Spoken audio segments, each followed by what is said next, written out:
Mi hijo menor, que es piloto de aviación, me llamó. «Mamá, pasa algo raro. ¿Mi cuñada está en la casa?» «Sí», le respondí. «Está en la ducha». Su voz bajó a un susurro. «Imposible, porque tengo su pasaporte en mis manos. Ella acaba de abordar mi vuelo rumbo a Francia. En ese momento escuché pasos detrás de mí. Me alegra que estés aquí. Si estás viendo este video, dale like, suscríbete al canal y cuéntame en los comentarios desde dónde escuchas mi historia de venganza. Quiero saber hasta dónde ha llegado». Esta mañana, como cualquier otro día, me apuraba a lavar los trastes después del desayuno. Esteban, mi hijo mayor, se había ido a trabajar desde temprano, dejando la casa en silencio. A mi nieto, Mateo, ese diablillo listo de 7 años, ya también se lo había llevado el camión de la escuela, y Araceli, mi nuera, la esposa de Esteban, acababa de subir las escaleras. Su voz suave llegó hasta mí. «Mamá, voy a bañarme un ratito, ¿sí?». Asentí con la cabeza, sonriendo. Apenas terminé de acomodar el último plato cuando sonó el teléfono fijo. Me sequé las manos en el delantal y caminé deprisa para contestar. La voz alegre y joven de Iván, mi hijo menor, llenó la línea. «Mamá, solo te llamo para saludarte. Tuve un tiempecito libre en una escala en el aeropuerto». Escuchar su voz fue como un apapacho para mi corazón. Iván es mi orgullo, un joven copiloto que siempre anda de un lado para otro, viviendo el sueño de conquistar los cielos que tuvo desde niño. Sonreí y le pregunté un par de cosas sobre su vuelo, sobre cómo estaba. Se rió fuerte y me dijo que todo iba bien, que el trabajo marchaba sobre ruedas, pero de repente su tono cambió, como si dudara en decir algo. «Oye, mamá, pasó algo muy raro. ¿Mi cuñada está en la casa?». Me extrañé. Miré hacia las escaleras, de donde todavía se oía el correr del agua en el baño. «Claro que sí, mijo. Araceli se está bañando arriba», le respondí, muy segura. Araceli había hablado conmigo hacía menos de 10 minutos, y traía puesta esa blusa blanca que siempre usaba para estar en la casa. ¿Cómo iba a equivocarme? Pero del otro lado de la línea, Iván se quedó callado un buen rato, tanto que hasta podía escuchar su respiración. Luego su voz se volvió muy seria, llena de asombro. «Mamá, es imposible, porque tengo su pasaporte aquí en mi mano. Acaba de subirse a mi vuelo con destino a Francia». Me eché a reír, pensando que seguro se había confundido. «Ay, mijo, seguro viste mal. Acabo de ver a Araceli. Hasta me dijo que se iba a bañar». Traté de explicarle con calma para tranquilizarlo, pero él no se rió, no me contestó como siempre. Me contó, con voz lenta, como si estuviera tratando de ordenar la historia en su cabeza, que cuando todos los pasajeros ya habían abordado, él salió corriendo a buscar unos papeles que había olvidado y de casualidad encontró un pasaporte tirado cerca de la puerta de embarque. Al principio pensó en dárselo al personal del aeropuerto, pero cuando lo abrió para ver de quién era, se quedó helado. La foto era de Araceli. Su nombre estaba ahí, clarito. No había forma de confundirse. El corazón empezó a latirme más rápido, pero intenté mantener la calma. «¿Estás seguro, Iván? Ese pasaporte podría ser de alguien más», le dije, aunque una espinita de inquietud ya se me había clavado. Iván suspiró, y su voz ahora era una mezcla de desconcierto y firmeza. «Mamá, acabo de bajar a la cabina de pasajeros para revisar. Sí, es ella. Está sentada en primera clase, junto a un hombre que se ve muy rico y elegante. Estaban platicando muy de cerca, pues, como si fueran pareja». Las palabras de Iván fueron como una puñalada. Me quedé tiesa, apretando el auricular del teléfono, con la cabeza dándome vueltas. ¿Como si fueran pareja? Imposible. Acababa de escuchar la voz de Araceli desde el piso de arriba. La acababa de ver en carne y hueso en esta misma casa. Pero justo en ese momento, el sonido del agua en el baño se detuvo. Se oyó la puerta del cuarto abrirse y la voz de Araceli bajó por las escaleras, suave pero lo suficientemente fuerte para hacerme brincar. «Mamá, ¿quién habla?». Entré en pánico. El corazón me latía tan fuerte que sentía que se me iba a salir del pecho. «Ah, una amiga mía nomás», contesté deprisa, con la voz temblorosa, y me metí rápido a la sala para evitar la mirada de Araceli, que asomaba la cabeza desde las escaleras con el pelo todavía empapado. Cerré la puerta y le susurré al teléfono, tratando de que no se me notara el nerviosismo. Iván, acabo de oír a Araceli, está aquí, acaba de bañarse. ¿Estás seguro de que no te equivocaste? Del otro lado, Iván se quedó callado otra vez, y luego su voz se volvió más dura. Mamá, es imposible. La tengo justo enfrente, en este avión. La estoy viendo claramente. Me quedé muda, con la mente en blanco. Colgué el teléfono, con las manos temblándome tanto que casi se me cae el auricular. La sala de repente se sentía sofocante, aunque afuera el sol brillaba con fuerza. Me dejé caer en el sillón, tratando de respirar hondo, pero sentía el pecho oprimido por una pregunta sin respuesta. Si Araceli estaba aquí, ¿quién era la mujer en el vuelo de Iván? Y si la del vuelo era Araceli, ¿quién era la persona que estaba en mi casa? A los pocos minutos, Araceli bajó a la cocina.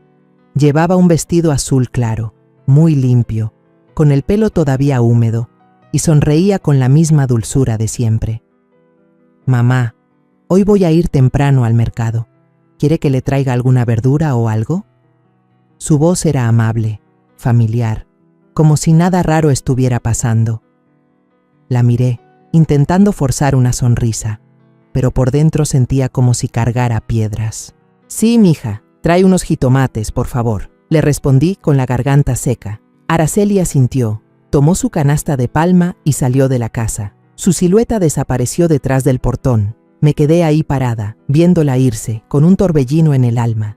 No creía que Iván me estuviera mintiendo. Mi hijo no tenía ninguna razón para inventar una historia así. Siempre ha sido un muchacho derecho, muy sensible y cariñoso con su familia. Pero Araceli, la nuera con la que he vivido tantos años, también estaba frente a mí, de carne y hueso, inconfundible. Me pregunté a mí misma, ¿habrá algo que se me ha pasado? ¿Habrá algún secreto en esta casa que yo, una vieja, nunca he notado? Me senté en silencio en la sala, mientras la luz del mediodía se filtraba por las cortinas, dibujando tenues franjas de luz sobre el piso de loseta. El viejo sillón, donde siempre me siento a tejer o a leerle cuentos a Mateo, ahora también parecía más pesado. La llamada de Iván seguía resonando en mi cabeza. Cada una de sus palabras era como un martillazo en mi corazón. Miré alrededor de la habitación, donde colgaban las fotos familiares. Esteban y Araceli el día de su boda, Mateo recién nacido, y la sonrisa radiante de Iván cuando se puso por primera vez su uniforme de piloto. Todos esos recuerdos ahora parecían cubiertos por una neblina, borrosos y llenos de dudas. Soy Estela Márquez, una viuda de 65 años, que vive en una colonia tranquila de clase media de la Ciudad de México. Mi esposo, don Rafael, se fue hace 10 años, dejándome con los 2 hijos que amo más que a mi propia vida. Esteban, el mayor, es un arquitecto muy trabajador, siempre metido en sus planos y proyectos. Y Iván, el más chico, es mi orgullo por haber hecho realidad su sueño de ser piloto. Mi vida gira en torno a la pequeña familia de Esteban, mi nuera Araceli, mi nieto Mateo, y los días tranquilos en esta casa. Araceli, mi nuera, siempre fue el modelo perfecto ante mis ojos. Era bonita, hacendosa, siempre impecable desde su forma de vestir hasta cómo cuidaba a Mateo. Todavía recuerdo el día de su boda, una gran fiesta que se hizo en el patio de la casa de sus papás. Aunque la familia de Araceli no era adinerada, se esforzaron al máximo para que todo saliera perfecto. Araceli entró a mi casa con una sonrisa segura, una mirada brillante, como si hubiera nacido para ser una esposa y madre maravillosa. Yo pensaba que qué suerte había tenido de tener una nuera como ella. Después de que Araceli se fue al mercado, me quedé sentada, agarrando sin darme cuenta el borde del mantel. La llamada de Iván me hizo repasar pequeños detalles que antes me parecían normales. Había días en que Araceli salía de casa diciendo que iba al mercado o a ver a una amiga, pero cuando regresaba parecía otra persona. Un día era toda dulzura, abrazaba a Mateo y le cantaba para dormirlo. Pero otros días estaba de malas y me gritaba solo porque se me olvidaba poner el salero en su lugar. Yo solía pensar que eran los cambios de humor de una mujer joven, pero ahora ya no estaba tan segura. Tenía el corazón hecho un nudo, como si alguien estuviera revolviendo todos los recuerdos que tanto atesoraba. Recuerdo que una vez, hace unos meses, Araceli tomó una pluma para escribir la lista del mandado con la mano derecha. Su letra era muy derechita y cuidadosa. Pero al día siguiente la vi usar la mano izquierda y escribía con más garabatos, como si no estuviera acostumbrada. Le pregunté, ¿desde cuándo escribes con la otra mano, mija? Ella se rió y contestó rápido. Ah, nomás estoy practicando por diversión, mamá. Yo asentí, sin darle más importancia. Pero ahora, ese detalle se había convertido en una pieza filosa en mi mente. Estaba perdida en mis pensamientos cuando oí que se abría la puerta. Mateo entró corriendo, con la mochila bailándole en la espalda. Me abrazó con fuerza, diciendo con su vocecita de gorrión, «Abue, hoy la maestra me felicitó porque dibujé muy bonito». Le acaricié la cabeza, tratando de sonreír, pero seguía sintiendo un peso en el pecho. Mateo se sentó y sacó su cuaderno para enseñarme. «Abue, mira, ayer mi mamá me ayudó a hacer la tarea con la mano derecha y la letra le quedó bien bonita. Pero hoy escribió con la izquierda y le salió más fea». El niño señaló 2 páginas del cuaderno, una con la letra bien formada y otra con la letra toda chueca. Miré las letras y sentí que se me encogía el corazón. «Tu mamá ha de haber estado ocupada hoy. Seguro estaba cansada y por eso escribió así», le dije, tratando de esconder mi confusión, pero Mateo levantó la vista con sus ojos inocentes. «Abue, mi mamá es muy rara. Hay días que me abraza bien, bien fuerte, pero otros días ni me voltea a ver». Las palabras de mi nieto fueron otra puñalada. Lo abracé, tratando de consolarlo, pero en mi cabeza todo empezaba a enredarse. Justo en ese momento sonó el timbre. Me levanté, abrí la puerta y vi a doña Remedios, mi buena vecina, parada ahí con el plato que Araceli le había llevado el día anterior. Me sonrió, con esa sonrisa amable de siempre, pero en sus ojos había curiosidad. «Estela, qué linda es tu nuera, pero ayer me di cuenta de que me dio el plato con la mano izquierda, y según me habías contado, ella es derecha, ¿verdad? Qué raro. ¿O será que usa las 2 manos?» Sonreí a la fuerza y le contesté, «A lo mejor sí, Remedios. ¿No quieres pasar a tomar un tecito?» Ella asintió y entró, pero su comentario se me clavó como una espina. No solo yo, hasta los vecinos se habían dado cuenta de la diferencia. Le serví el té, platicamos de cualquier cosa, pero en cuanto se fue, me desplomé en el sillón, con la mano en el pecho. Me quedé helada, sintiendo que el mundo se me venía encima. Esa tarde, salí al jardín con la regadera en la mano, tratando de que el agua cayera suavemente sobre las margaritas que he cuidado por años. El sol empezaba a bajar. Las sombras de los árboles se alargaban en el patio, pero mi alma no encontraba paz. Las palabras de Mateo, de doña Remedios, y la voz firme de Iván en el teléfono seguían dando vueltas en mi cabeza, como piedritas lanzadas a un lago tranquilo, creando ondas que no paraban. Regaba las plantas, pero mi mente no estaba ahí. Me preguntaba, ¿será que ya estoy muy vieja para darme cuenta de las cosas raras que pasan en mi propia casa? ¿O será que a propósito me he hecho de la vista gorda, queriendo creer en la familia feliz que siempre soñé? Araceli regresó del mercado, cargando su canasta de palma, pero lo que me llamó la atención fue que la sostenía con la mano izquierda. Yo recordaba perfectamente que Araceli siempre usaba la derecha, desde cómo agarraba el cuchillo para picar la verdura hasta cómo le peinaba el pelo a Mateo. Me quedé ahí, viéndola poner la canasta en la mesa de la cocina, y le pregunté en voz baja, «¿Qué compraste, Araceli?» Mi voz intentaba sonar natural, pero por dentro una ola de sospecha crecía. Ella sonrió y contestó muy educada, «Sí, mamá, traje unos jitomates, cilantro y un pescado fresco. En la noche voy a preparar el pescado asado que a usted le gusta. ¿Le parece?» Su voz era suave, como siempre, pero no pude evitar fijarme en sus manos. La izquierda, no la derecha. Asentí y me di la vuelta, fingiendo que limpiaba la mesa, pero el corazón me latía con fuerza. ¿Estaría imaginando cosas? ¿O estos pequeños detalles estaban tratando de decirme algo? A la hora de la cena, toda la familia se reunió en la mesa. Esteban estaba cansado después de un largo día de trabajo, pero aún así le sonreía a Mateo y le preguntaba cómo le había ido en la escuela. Araceli comía despacio, con delicadeza, e incluso se volteó hacia Esteban para recordarle: «Mi amor, la próxima semana es la junta de padres de Mateo para que apartes el día, ¿eh?». La miré, tratando de encontrar a la nuera de la que tanto me enorgullecía, pero en mi cabeza la voz de Iván seguía resonando. Está sentada en primera clase, junto a un hombre. Me mordí el labio, tratando de tragarme la angustia, pero se sentía como una piedra atorada en la garganta. Solo 3 días después, todo fue diferente. A Mateo se le cayó un vaso de agua durante la cena y el agua salpicó todo el mantel. Rápidamente tomé un trapo para limpiar, riéndome. «No pasa nada, mijo, nomás ten más cuidado».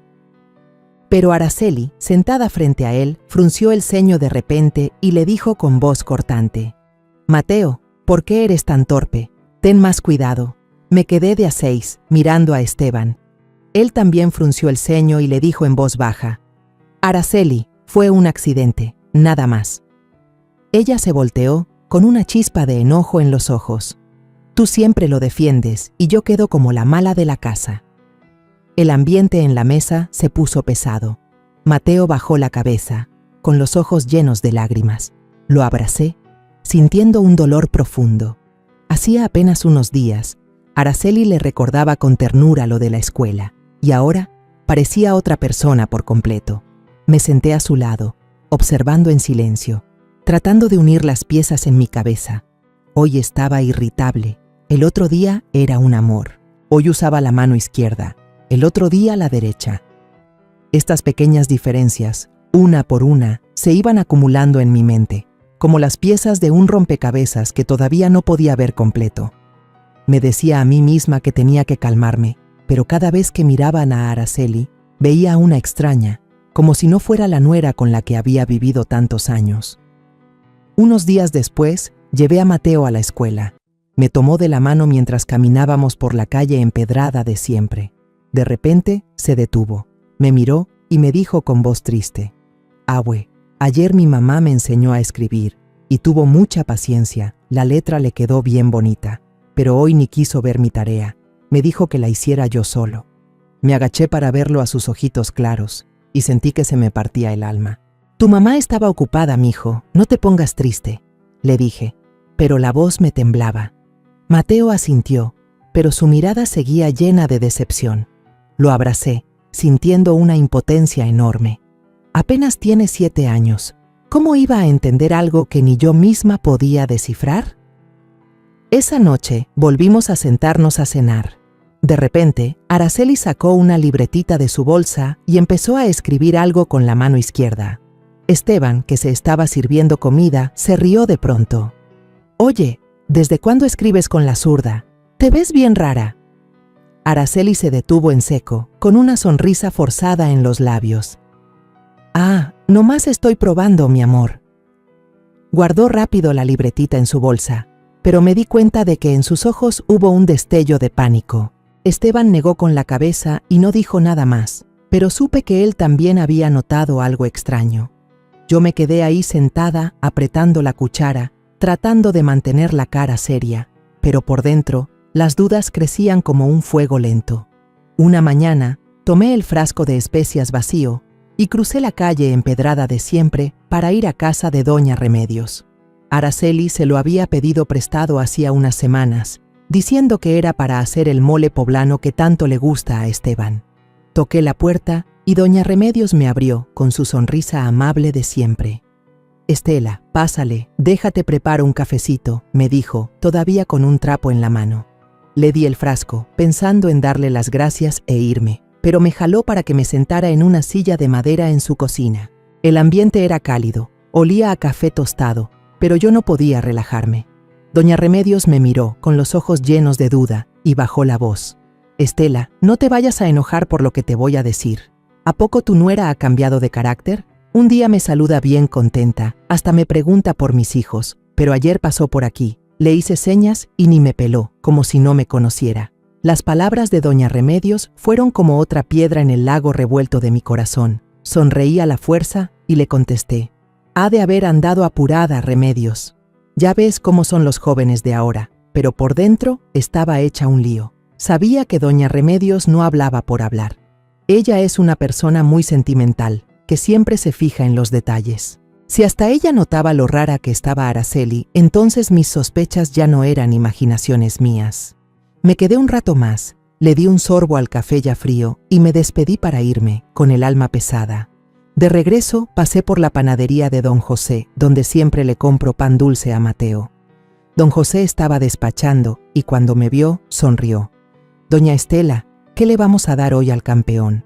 Le pedí unas conchitas y de repente me preguntó: «Usted es la mamá de Esteban, ¿verdad?». Su esposa vino el otro día, bien amable, hasta me dijo que qué rico estaba mi pan. Pero hoy en la mañana volvió a venir, con una cara de pocos amigos, compró el pan y ni las gracias dio, se fue derechito.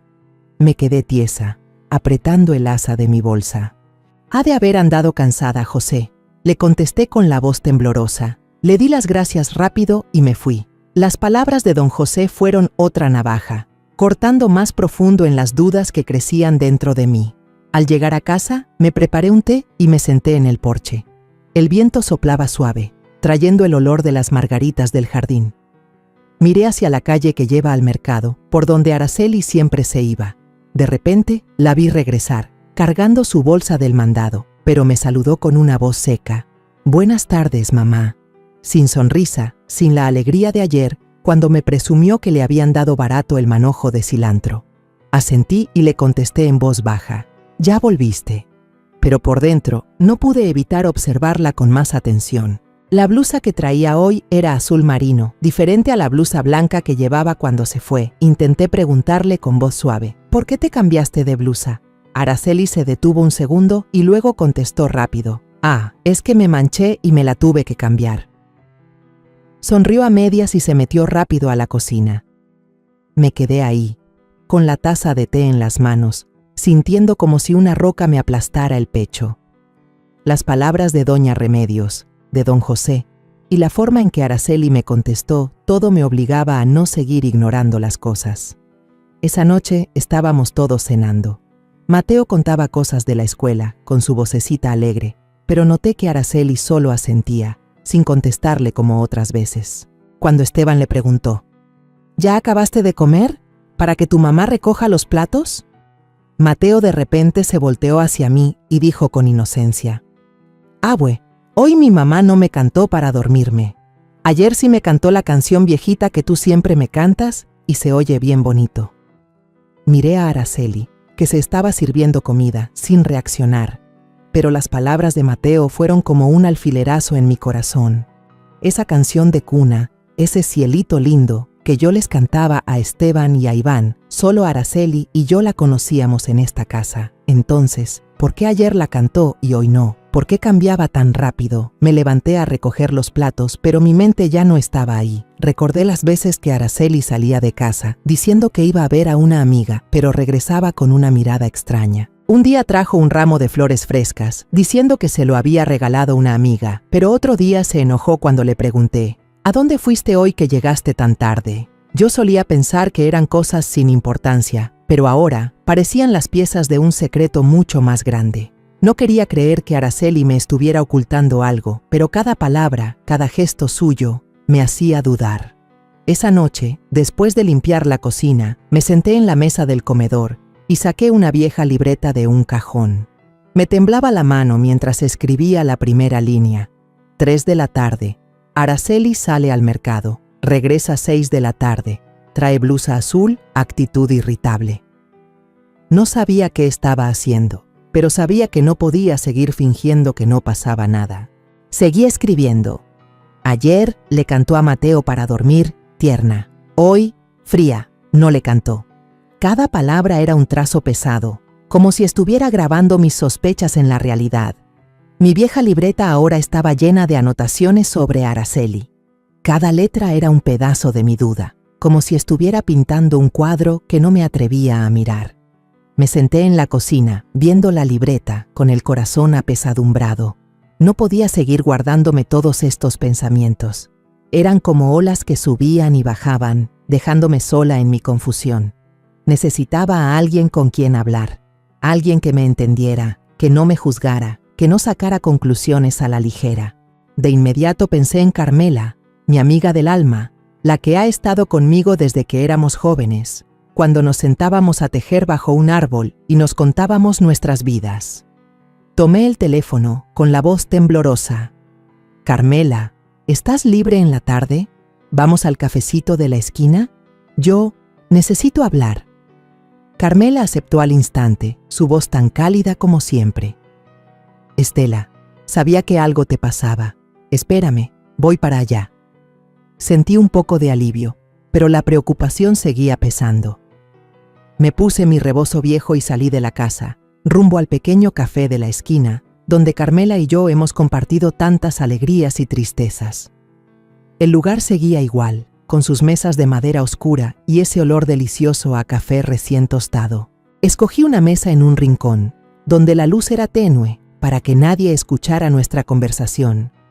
Me senté ahí abrazando la taza de café caliente, pero con el alma helada.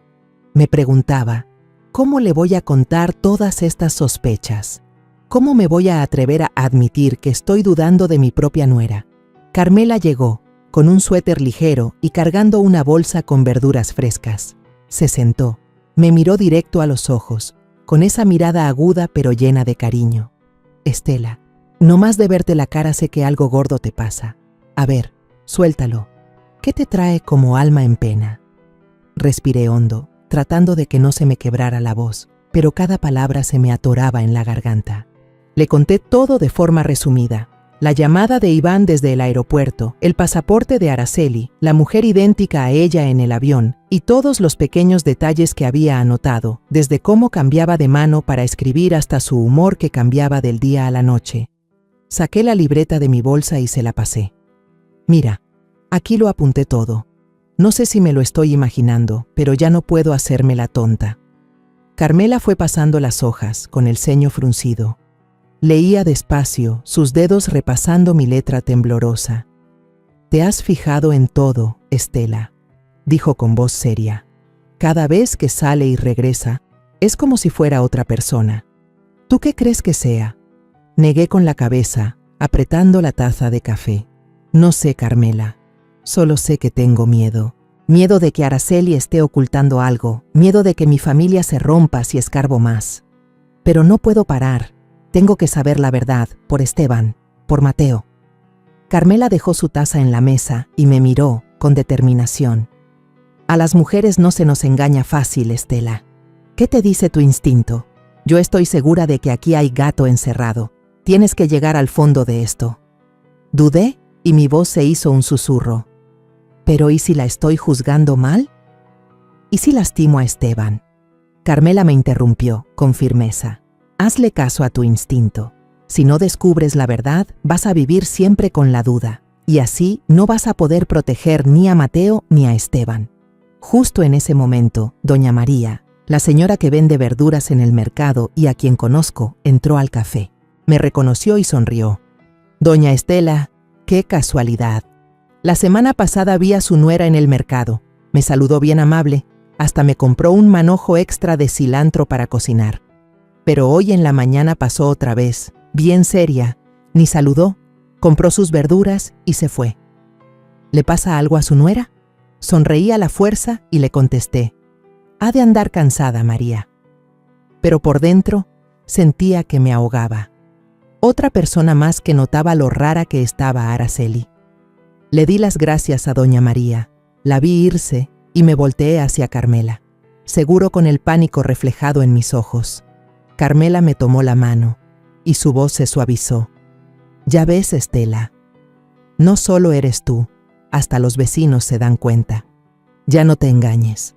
Sigue apuntando todo, y si es necesario, vas a tener que seguirla. No para hacerle daño, sino para proteger a tu familia». Asentí, pero sentí que el corazón se me hundía.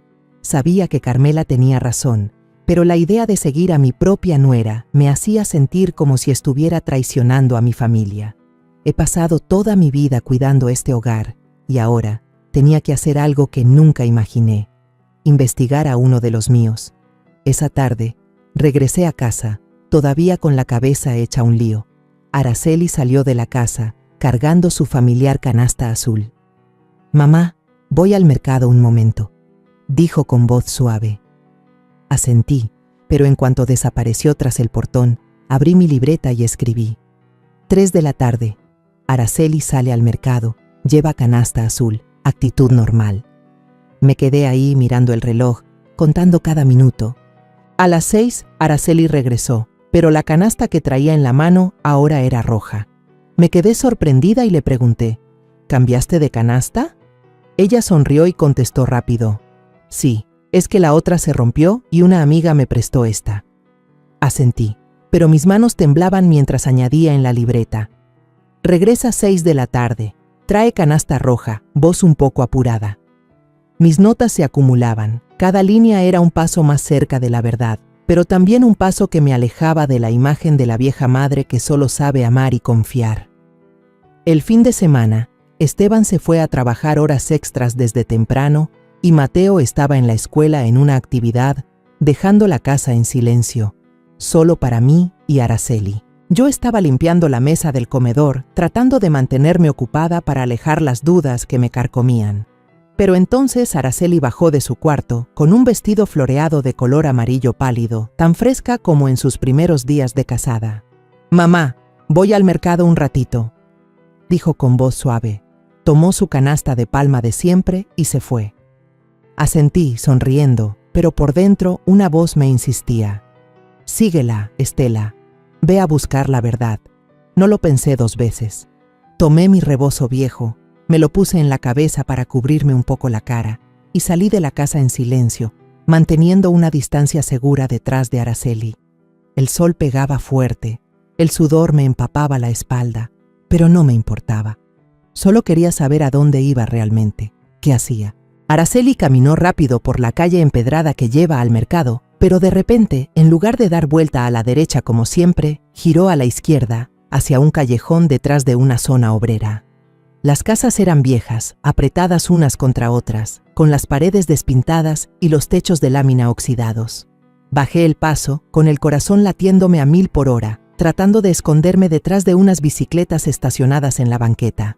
Araceli no volteó. Siguió caminando, se metió en una callejuela aún más estrecha, donde apenas llegaba la luz del sol. Me escondí detrás de un taller mecánico, donde un hombre estaba muy concentrado apretando tuercas. Vi a Araceli detenerse frente a una puerta de madera vieja, tocar suavemente y luego entrar y desaparecer. Me quedé ahí, con la respiración agitada y la cabeza dándome vueltas. ¿Qué hacía mi nuera ahí? Esto no era el mercado, ni la casa de ninguna de las amigas que me había mencionado.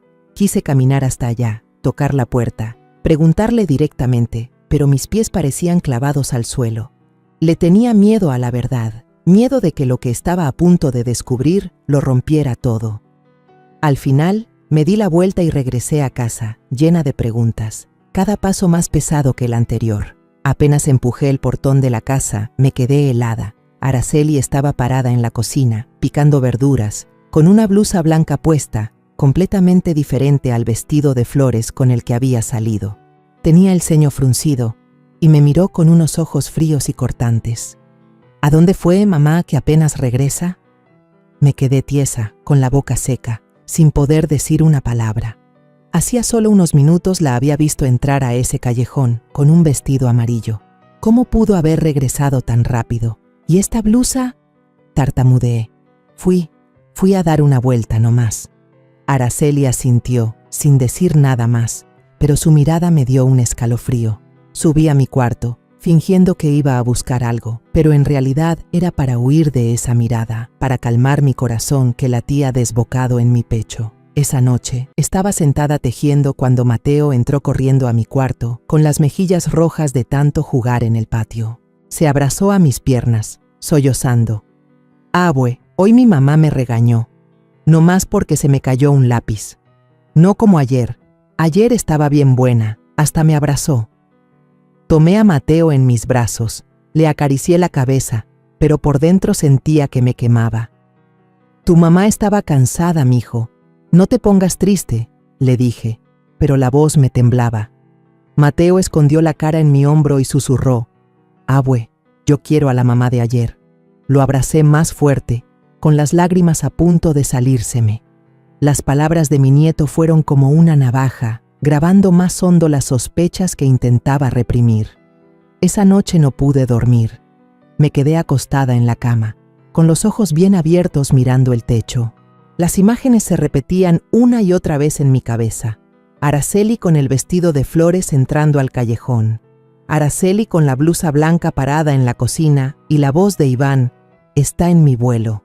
Saqué la libreta del cajón y escribí una frase que ni yo misma me atrevía a creer. Quizá no son la misma persona. Esa frase se sintió como una maldición y me hizo temblar. A la mañana siguiente decidí regresar a ese callejón. Ya no podía soportar más la duda.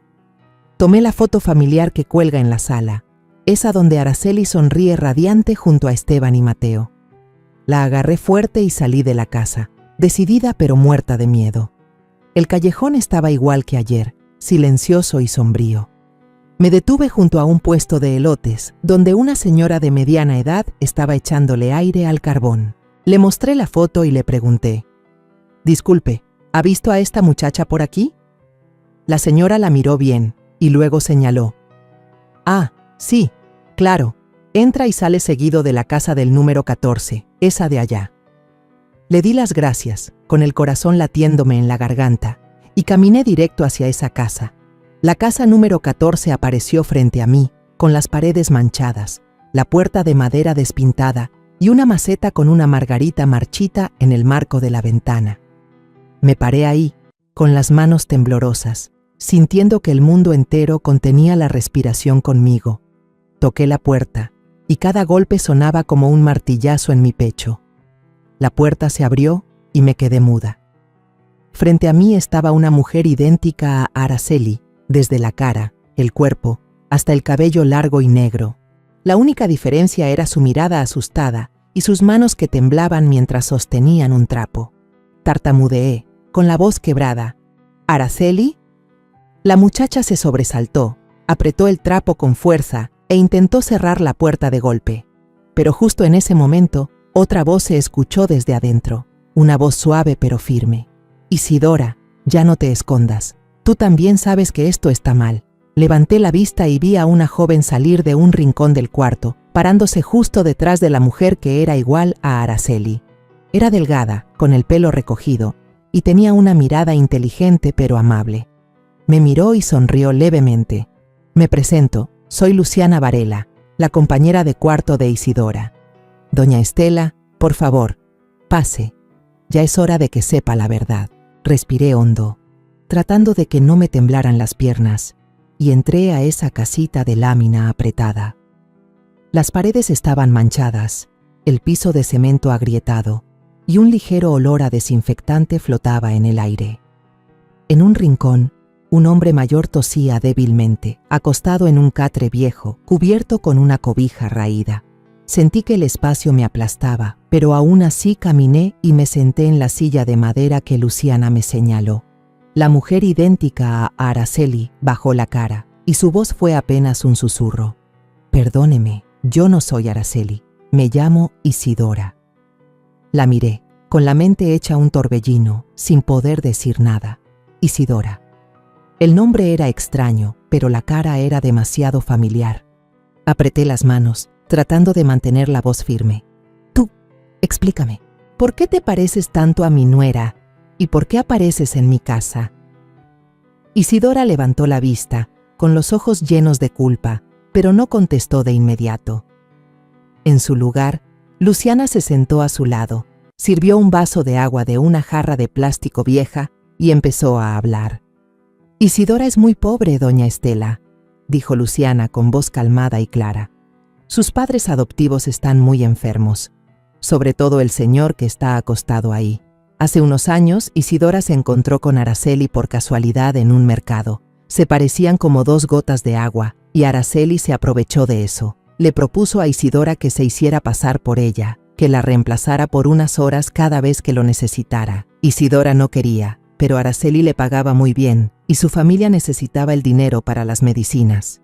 Miré a Isidora y vi que tenía la cabeza agachada, apretando el trapo con tanta fuerza que sus nudillos se pusieron blancos. La presioné con la voz llena de incredulidad. ¿Reemplazarla para qué? ¿Por qué Araceli necesitaría que alguien se hiciera pasar por ella? Isidora levantó la vista, con la voz temblorosa. No sé todo, señora.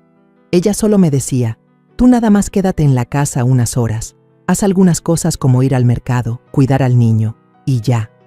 Me daba dinero, mucho dinero, suficiente para comprar las medicinas de mis papás. Yo no me atreví a preguntar más. Bajó la cabeza y las lágrimas empezaron a rodar por sus mejillas.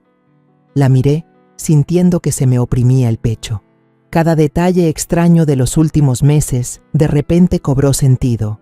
El cambio de mano para escribir, el carácter a veces dulce y a veces agrio, la voz a veces melosa y a veces fría.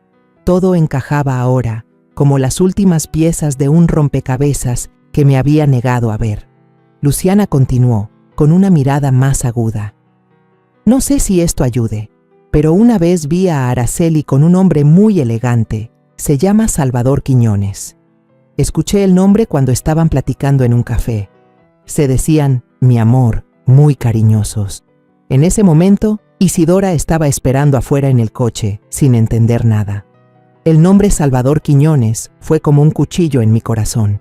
Recordé las palabras de Iván. Está sentada en primera clase, junto a un hombre rico. La pequeña habitación pareció dar vueltas a mi alrededor. Traté de mantenerme serena, pero me temblaban tanto las manos que tiré el vaso de agua. Luciana se apresuró a limpiar, pero yo solo negué con la cabeza, con la voz ahogada. Ella, Araceli, ¿está engañando a mi familia? Isidora rompió a llorar, con la voz entrecortada. Perdóneme, señora, yo no quería hacerle daño a nadie. Solo quería salvar a mis papás. La miré, a esta joven con la cara idéntica a Araceli, pero con una mirada llena de dolor y arrepentimiento. Quería enojarme, quería gritar, pero al ver a Isidora solo sentí lástima. Ella no era la mente maestra, solo era una pieza en el juego de Araceli. Todo se estaba desmoronando frente a mis ojos. Me levanté, tratando de que mi voz sonara firme. Isidora, ¿sabes dónde está Araceli? ¿Sabes qué hace cuando te pide que te hagas pasar por ella? Isidora negó con la cabeza, sin dejar de llorar. No sé, señora. Ella solo me decía que hiciera lo que me pedía y que me pagaría. No me atreví a preguntar más. Luciana le puso una mano en el hombro para consolarla y luego se dirigió a mí. Doña Estela, sé que esto es muy doloroso para usted, pero Isidora también es una víctima. No tuvo otra opción. Miré alrededor de la humilde casa, escuchando la tos débil del hombre en el catre.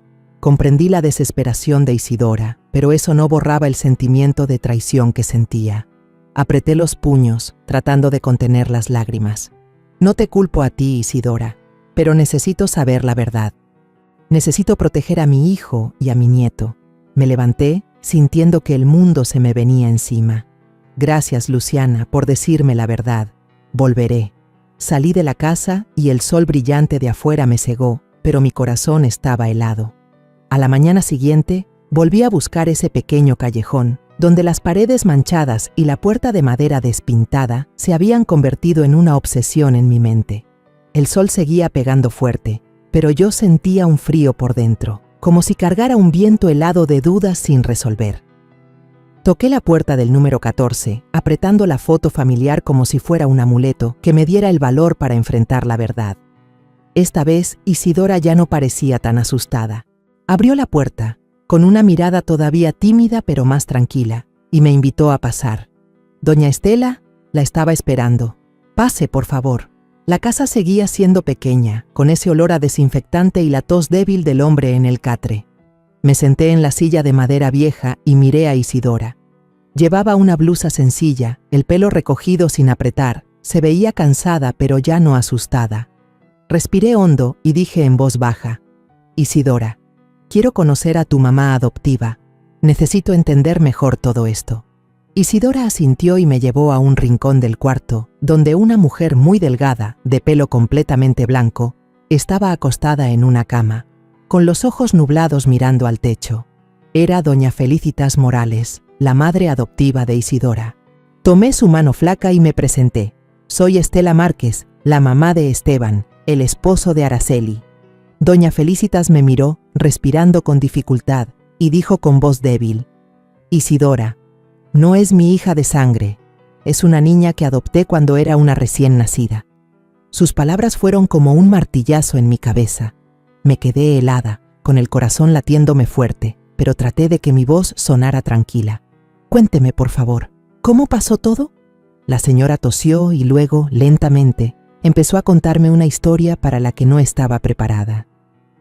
Hace muchos años yo era enfermera en un hospitalito de un pueblo, comenzó, con la voz temblorosa. Una familia muy pobre tuvo gemelas. Eran tan pobres que no podían mantener a las dos. La mamá lloraba, decía que solo podía quedarse con una. A la otra la iban a abandonar. A mí se me partió el corazón. No podía dejar que abandonaran a esa criatura, así que la adopté. Esa es Isidora. Se detuvo para toser largamente y luego miró a Isidora con un amor inmenso. La crié como si fuera mía, pero yo sé que ella siempre ha querido encontrar a sus verdaderos padres. Yo no tengo nada que darle, más que mi cariño y esta casa. Me quedé ahí sentada, agarrándome del borde de la silla, con la cabeza dándome vueltas. ¿Sabe quiénes son los padres biológicos de Isidora?, pregunté, con la voz temblorosa. Doña Felicitas negó con la cabeza. Solo sé que eran una familia pobre de un pueblo cercano. No pregunté mucho, solo quería salvar a la niña.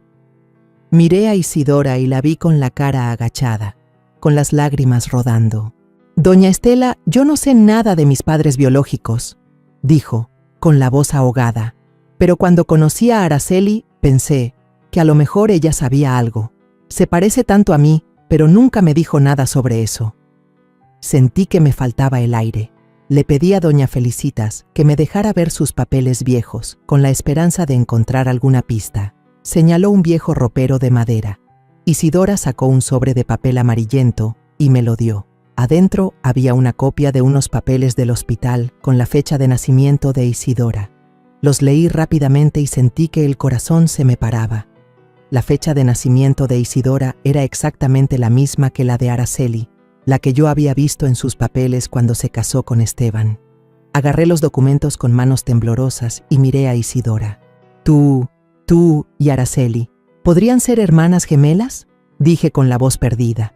Isidora rompió a llorar, cubriéndose la cara. Entonces, ¿Araceli es mi hermana? ¿Por qué no me dijo nada? ¿Por qué me hizo hacer todo eso? La miré con el corazón hecho pedazos. Recordé los días en que Araceli llegó a mi casa, radiante y segura, como si hubiera nacido para ser la esposa y madre perfecta. La había querido.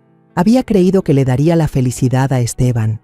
Pero ahora sabía que no solo había engañado a mi familia, sino que también se había aprovechado de su propia hermana, usándola como su doble para esconder secretos que ni me atrevía a imaginar.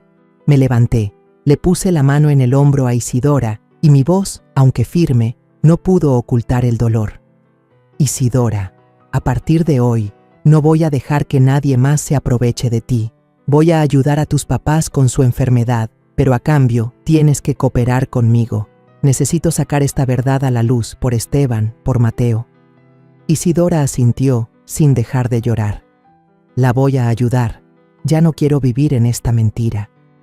La miré y vi sinceridad en sus ojos y por primera vez sentí un rayo de esperanza en medio de la tormenta. Salí de la casa, caminé por el callejón, con el alma revuelta. Pasé por el mercado bullicioso, donde la gente compraba y reía, pero en mi mente, las palabras de doña Felicitas resonaban como campanas. 2 gemelas, una abandonada, la otra criada. Y ahora sus destinos se habían cruzado en mi propia familia. Regresé a casa con el alma hecha un desastre, como un campo después de una tormenta. La verdad sobre Araceli e Isidora, el secreto de las gemelas, era una roca que me aplastaba el pecho. Estaba frente a una encrucijada para la que no estaba preparada. Enfrentar a mi nuera, la mujer que nos había engañado a todos, y revelar la verdad ante Esteban y Mateo. Esa noche le llamé a Iván. Mi voz era firme, aunque mi corazón temblaba. Iván, mañana en la noche tienes que venir a la casa. Hay algunas cosas que necesito que aclares. Iván se sorprendió. Pude oír la preocupación en su voz.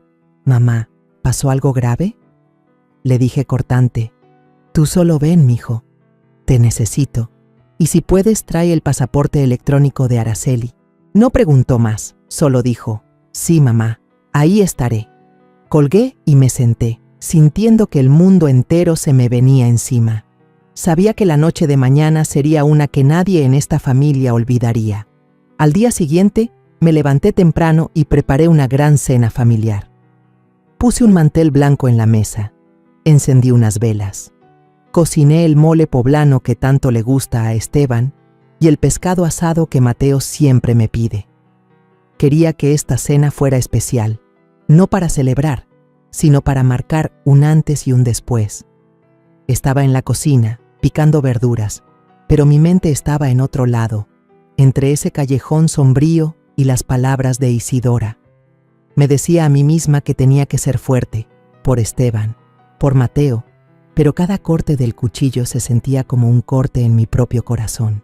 Esteban llegó a casa cuando empezaba a oscurecer, cansado del trabajo. Al ver la mesa puesta, se sorprendió. «¿Y ahora qué se celebra que hiciste tanta comida, mamá?». Sonreí, tratando de parecer tranquila. «Solo quería que cenáramos todos rico». «Siéntate, mijo». Araceli entró, con su vestido azul claro, una sonrisa suave, pero con algo de nerviosismo en la mirada. Mateo corrió a abrazarme las piernas. «Abue, qué rico huele el pescado». Le acaricié la cabeza, con un nudo en la garganta. Sabía que, después de esta noche, la sonrisa inocente de Mateo podría no volver a ser tan despreocupada. Nos sentamos a la mesa y al principio el ambiente era animado. Esteban contaba cosas del trabajo. Mateo hablaba emocionado del dibujo que hizo en la escuela.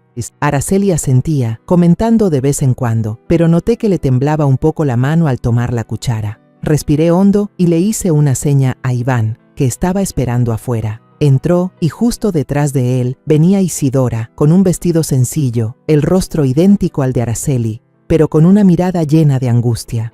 Todos en la mesa se quedaron callados. Mateo miraba confundido de Araceli a Isidora y preguntó con inocencia: «¿Por qué hay dos mamás?».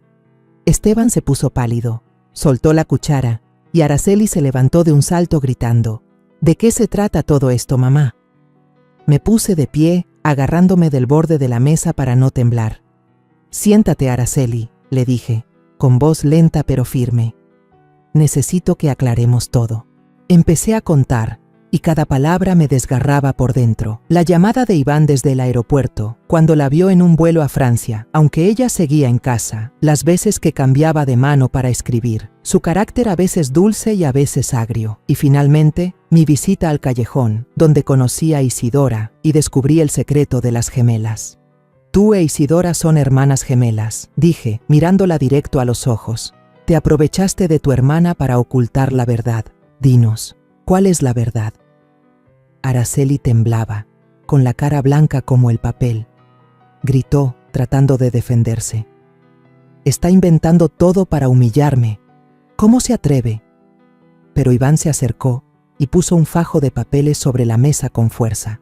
«Esta es una copia del pasaporte electrónico con el sello de entrada y salida de Francia», dijo con voz dura. «No puedes estar en casa y volar a Francia al mismo tiempo». Araceli miró los papeles, con los labios apretados, sin poder decir nada. Mateo, sentado a su lado, intervino de repente, con una voz inocente pero llena de dolor. «Es cierto, abue. Unos días mi mamá es un ángel, y otros días es muy mala. A mí no me gusta la mamá mala».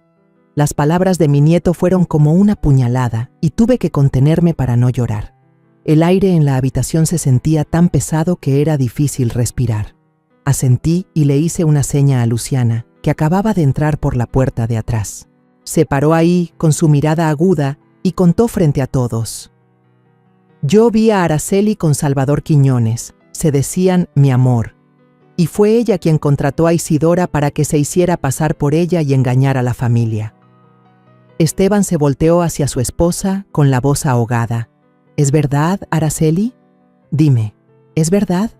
Araceli se mordió el labio, en silencio por un largo momento, y de repente gritó, con la voz llena de furia: Sí, es verdad, tengo un amante. Estoy harta de esta vida de pobres, harta de ser la nuera en esta casa. Salvador me da una vida 100 veces mejor. Y tú, Esteban, no sirves para nada. Sus palabras fueron como una bomba que estalló en la habitación. Esteban se quedó helado, apretando los puños con tanta fuerza que se le pusieron blancos. Mateo rompió a llorar y corrió a abrazarme con la voz temblorosa. «Abue, ¿qué dijo mi mamá?». Lo abracé fuerte y las lágrimas rodaron por mis mejillas. Miré a Araceli con el corazón destrozado. Estaba ahí parada, con una mirada fría, sin una pizca de arrepentimiento. Esteban se levantó, con la voz temblando. «Araceli, ¿de verdad piensas eso?». Ella se dio la vuelta, sin contestar. Isidora, que había estado en silencio a un lado, habló de repente, con voz baja pero clara. «Hermana, no tenías que lastimarlos así. Yo solo quería ayudarte, pero no sabía que llegarías a esto». Araceli la fulminó con la mirada, pero no dijo nada. Solo se dio la vuelta y salió. La puerta se cerró de un portazo, dejando la habitación sumida en un silencio doloroso. Después de esa noche de confrontación, el aire en mi casa se sentía como si le hubieran robado la vida. La sala, que antes estaba llena de las risas de Mateo y las pláticas de Esteban, ahora estaba en un silencio que ahogaba. Había vivido toda mi vida por mi familia, pero ahora me sentía como alguien que acaba de sobrevivir a un huracán, parada en medio de los escombros del hogar que tanto había cuidado. Araceli se fue después de gritar esas palabras amargas, dejando a Esteban con la mirada vacía y a Mateo con lágrimas inocentes. Supe que todo había cambiado para siempre. Una semana después, Esteban y Araceli fueron al juzgado para el divorcio. Yo no fui, pero Esteban me lo contó después, con la voz seca, como si hubiera perdido el alma. Mamá no me miró, ni a mí ni a Mateo. Firmó los papeles y se fue con ese hombre como si nosotros nunca hubiéramos existido. Me senté a su lado, le tomé la mano, tratando de no llorar. Araceli no pidió la custodia de Mateo, como si el niño solo hubiera sido parte de una obra de teatro de la que ya se había cansado. Me dolió el corazón, no solo por Esteban, sino por Mateo, un niño de 7 años que no merecía ser abandonado así. «No te preocupes, mijo», le dije con la voz temblorosa. «Yo siempre voy a estar aquí, y a Mateo nunca le va a faltar amor». Pero por dentro sabía que esta herida tardaría mucho en sanar. Esteban se vino abajo, se volvió callado, hablaba poco, solo se hundía en su trabajo o se sentaba a ver a Mateo jugar en el patio. Miraba a mi hijo y veía en sus ojos la misma tristeza que tenía don Rafael en sus últimos días, cuando supo que ya no podría quedarse con nosotros. Quería abrazarlo, decirle que todo iba a estar bien, pero no sabía por dónde empezar. Por suerte, Isidora apareció, silenciosa como una pequeña luz en la oscuridad. Venía a la casa todos los días. Traía recipientes con comida caliente, se sentaba a jugar con Mateo y le secaba las lágrimas cuando preguntaba: «Tía, ¿a dónde se fue mi mamá de verdad?». Yo miraba a Isidora, veía esa cara idéntica a la de Araceli, pero con un corazón completamente diferente. Era dulce, paciente, y siempre encontraba la manera de hacer reír a Mateo. Una tarde, vi a Mateo correr a abrazar a Isidora, con su vocecita alegre. «Mamá Isidora, enséñame a dibujar un pajarito». Me quedé sorprendida, con el corazón encogido. El niño la llamaba mamá, con una sonrisa despreocupada que no le había visto en mucho tiempo. Isidora se rió y le acarició la cabeza. «Claro que sí, mi amor, pero tienes que dibujarlo muy bonito para que yo lo vea». Me quedé ahí parada, con las lágrimas rodando. Las palabras inocentes de Mateo fueron como una medicina que alivió mi dolor. Supe que Isidora no solo había reemplazado a Araceli en aquellos días de engaño, sino que se estaba convirtiendo en parte de nuestra familia, con su propio corazón sincero. Una noche, mientras yo limpiaba la cocina, Esteban me llamó a la sala. Estaba ahí parado, sosteniendo un pequeño anillo con manos temblorosas. Su mirada era una mezcla de nervios y determinación. Isidora estaba a su lado, con la cara sonrojada y los ojos brillantes. Esteban se arrodilló y su voz se quebró. «Isidora, no quiero perder más tiempo. Tú nos trajiste la luz a mí y a Mateo. ¿Aceptarías ser mi esposa y la mamá de Mateo?». Isidora se echó a llorar, mirándome como si buscara mi aprobación. Me acerqué, le tomé la mano y asentí suavemente. Te lo mereces, mija. Tú ya eres parte de esta familia desde hace mucho. Me abrazó, sus lágrimas mojaron mi hombro, y supe que ese era el momento en que mi familia empezaba a sanar. La boda de Esteban e Isidora fue poco después, algo pequeño, pero lleno de amor. Yo estaba en el patio, viendo las rosas rojas amarradas en la cerca, escuchando la risa de Mateo mientras usaba su trajecito, siendo el pequeño padrino de su papá. Iván voló de regreso de un viaje de trabajo y se paró junto a su hermano, con una sonrisa tan radiante como el día que se puso por primera vez su uniforme de piloto. Me senté en la primera fila, con las lágrimas rodando por mis mejillas. No eran lágrimas de pérdida, sino de felicidad. Miré a Isidora, con su vestido de novia sencillo, tomando la mano de Esteban, y supe que mi familia había encontrado un corazón sincero, después de haber perdido a una farsante. La vida después de eso fue volviendo a la calma. Isidora mantuvo su vida sencilla, cuidando a Esteban y a Mateo con todo su amor. Cocinaba comidas calientes, le cantaba a Mateo para dormir con el mismo cielito lindo que yo les cantaba a mis hijos. Todas las noches se sentaba junto a Esteban, escuchándolo hablar de sus planos, de sus proyectos, con una mirada llena de orgullo. Mateo ya no preguntaba por su otra mamá, solo se acurrucaba con Isidora, llamándola mamá, con una sonrisa radiante. Miraba a mi familia y veía cómo las heridas se iban cerrando, poco a poco. Una noche, tarde, me senté en el porche. El viento soplaba suavemente en el jardín. La risa de Mateo se escuchaba desde adentro, mezclada con la voz dulce de Isidora. Me asomé y vi a Esteban concentrado en su trabajo, mientras Isidora le preparaba una taza de té. Se la ponía a un lado y le daba un beso suave en la frente. Sonreí, sintiendo que mi corazón por fin descansaba. Pensé en el largo camino que había recorrido, desde las primeras dudas, desde la llamada de Iván, hasta ese callejón sombrío donde descubrí la verdad. La verdad había sido cruel, pero como don Rafael solía decir, la verdad te hará libre, Estela. Y así fue. La verdad nos liberó, nos trajo a Isidora y nos dio un nuevo comienzo, mucho más brillante y feliz. La historia que acabas de escuchar ha sido modificada en nombres y lugares para proteger la identidad de las personas involucradas. No contamos esto para juzgar, sino con la esperanza de que alguien escuche y se detenga a reflexionar. ¿Cuántas madres están sufriendo en silencio dentro de su propio hogar? Yo realmente me pregunto, si tú estuvieras en mi lugar, ¿qué harías? ¿Elegirías callar para mantener la paz? ¿O te atreverías a enfrentarlo todo para recuperar tu voz? Quiero saber tu opinión, porque cada historia es como una vela que puede iluminar el camino de alguien más. Dios siempre bendice, y estoy convencida de que la valentía nos lleva a días mejores. Mientras tanto, en la pantalla final te dejo 2 de las historias más queridas del canal. Estoy segura de que te sorprenderán. Gracias por haberte quedado conmigo hasta este momento.